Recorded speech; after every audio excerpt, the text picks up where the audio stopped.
And we're back with Bedtime Stories, Grownup Edition, Concrete Jungle, Part 2. When we left off, Q made the final selections for the house that he's having built from the ground up. His sales agent wasn't available because she's on maternity leave, but her partner, Veronica, was. And Veronica was clearly interested in more than helping close the deal.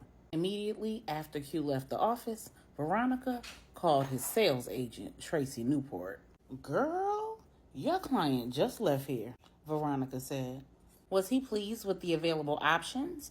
And did you help him make good selections?" Tracy asked. "Yes, he was pleased. And no, I did not help him. He didn't need any help. He made his selections in under 5 minutes. He knew what he wanted," Veronica said. "But were they good selections?" "The man is building a house with his future wife in mind, and no woman wants to move in a big, oversized, tacky house," said Tracy. Veronica said, "Girl, don't get that baby in your belly all worked up. You are supposed to be on bed rest. Don't let me call Deuce and tell him you overdoing it." Tracy said, "Girl, don't do that now. I'm just trying to make sure my client is straight. Him and hubby go way back, and this is a huge commission." Veronica said, "Girl, that fine man pulled up in the parking lot in a legally tinted, fully loaded, black on black X5 with peanut butter seats, stepped out of the truck in black on black Armani, walked in here smelling like Versace Eros was made for him, with his goatee trimmed to absolute perfection, with a fresh Caesar, waves on swim, and a presidential timepiece on his wrist. The man has impeccable taste, so he was not in need of any assistance making his selections. I promise." "Shoot, you don't have to take my word for it. I am literally putting in his selections right now. As we speak, you'll be able to see them on your end in a matter of minutes. Now tell me, what bank is doing his mortgage?" Tracy said, "This is a cash buy." Veronica said, "Hold up. I thought our whole little dope boy era was concluded after that whole little situation with Travis and Deuce." Tracy said, "Girl, he is not a dope boy. That man is one of Deuce's closest friends and his frat brother. They go way back. He is a highly educated, gainfully employed man. Don't do him." Veronica said, "Ooh, tell me more, girl." Tracy said, "He's a retired cop. He's an ex-private investigator / a bodyguard. He currently owns his own small forensic investigations firm. And he works for Tico." "Tico? Doing what?" Veronica asked. "He's some kind of specialized trainer. He does subject control and tactics and forensic investigations, like 3 or 4 different topics. Whatever the case, the point is that his money is legit, sis." Veronica asked, "Legit or not, where the hell did he get almost $1 million in cold hard cash to build a house from scratch for some people who don't even exist yet in his reality?" "Girl, let me put you on speaker so I can finish putting this data in." Tracy laughed and said, "Well, according to his credit and earnings statement that he provided when he qualified for the house, he made a pretty penny on his last bodyguard job. When it ended 2.5 years ago, they cashed him out, and he sat on that money. He's been living off his T-code paycheck, investing the money that he makes from his forensic investigations firm, and being an overall good steward of his finances." "Well, damn. How much money did he get from being a bodyguard? And who was he protecting? The president?" Tracy laughed and said, "Girl, you are so silly. I don't know all of that. All Deuce told me was that he was protecting some rich woman in Denver. He found her kidnapped baby, and her sister cashed him out." "Denver? What brought him to Texas from Denver?" Veronica asked. Tracy said, "Girl, you asked me way too many questions. I don't know. First of all, he didn't live in Denver. He lived in North Carolina. He was just working in Denver." Veronica said, "Well, excuse me, but you're right. I am asking you too many questions. I'll just ask him when I call him." Tracy said, "Girl, don't you start getting involved with our clients again. If I would have known that you were interested in him, I would not have told you all that man's financial business." Veronica said, "First of all, all of his financial business is right here in this file that you gave me access to when you asked me to help you with your client. Don't do that. Tracy said, we didn't just stop dealing with dope boys after the situation with Travis and Deuce. I thought we agreed to stop dealing with clients after the situation with Travis and Deuce. Veronica said, no, I agreed to stop dealing with my clients after the situation with Travis and Deuce.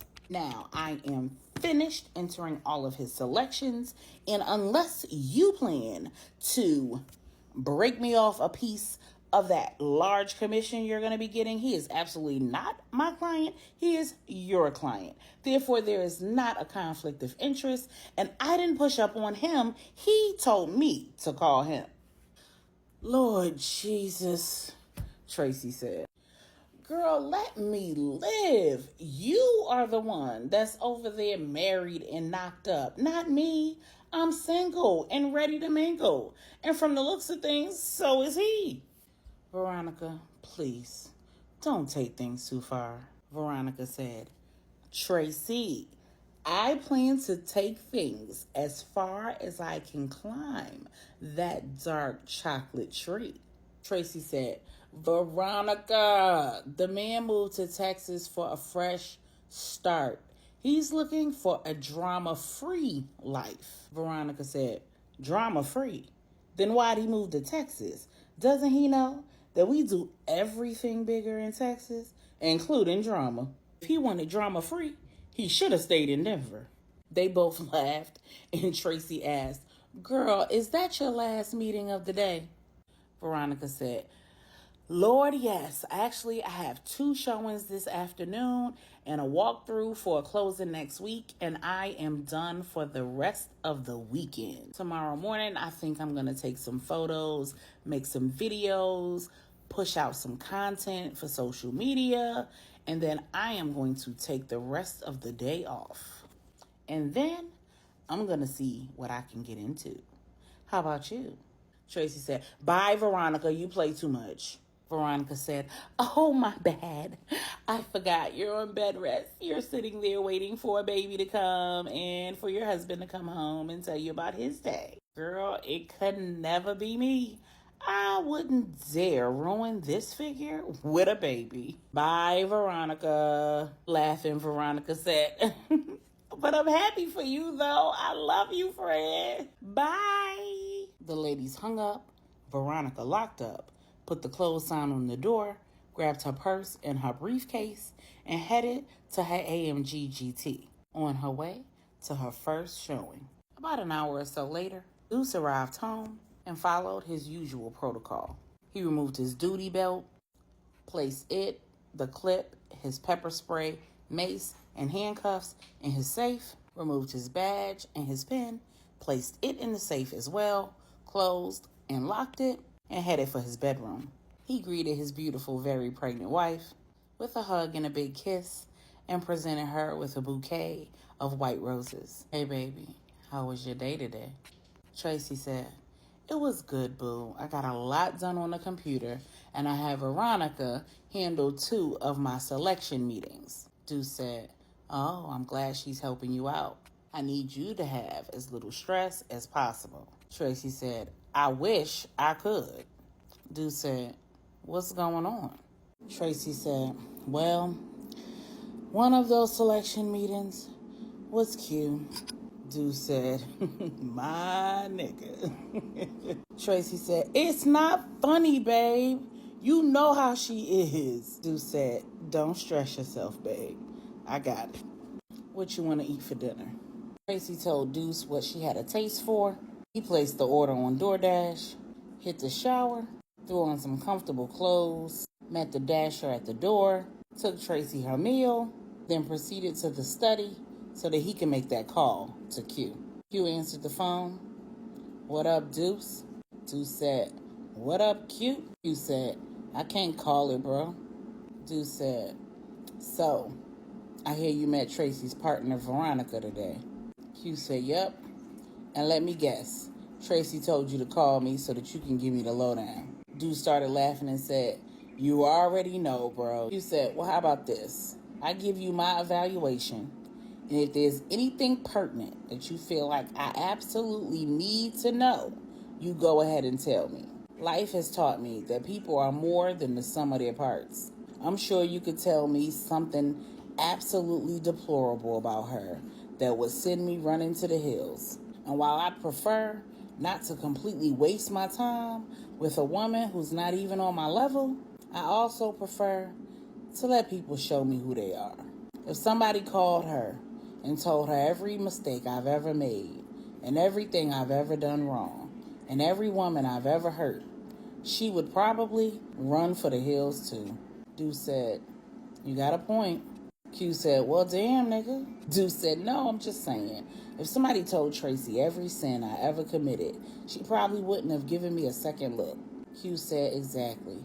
Sometimes we gotta let people overcome what they can't live down. Dude said, all right, well, tell me, what have you deduced? Q said, well, I was only around her for about a good 10 minutes or so, but if that was her AMG GT in the parking lot, Dude cut him off and said, yep, that was hers.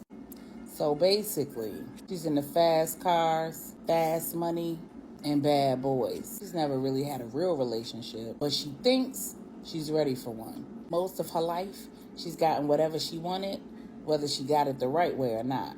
She's used to men whining, dining, and paying for it. She's rarely heard the word no, and she's unfamiliar with a man who knows what it means to have self-control.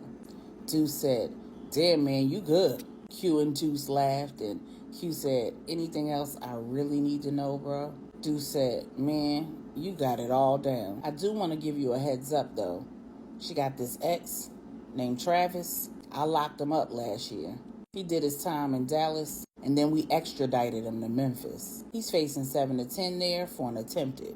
The detectives there say the case is good, and his trial is set to start in a matter of days.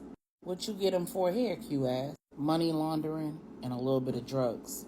We couldn't get the money laundering to stick, but the drugs did. He was trying to launder the money through my wife and Tracy's business. Me being married to Tracy, Q says, yeah, conflict of interest. Yep, DA dropped the charges. When he went down, he was none too happy with me, Tracy, and Veronica.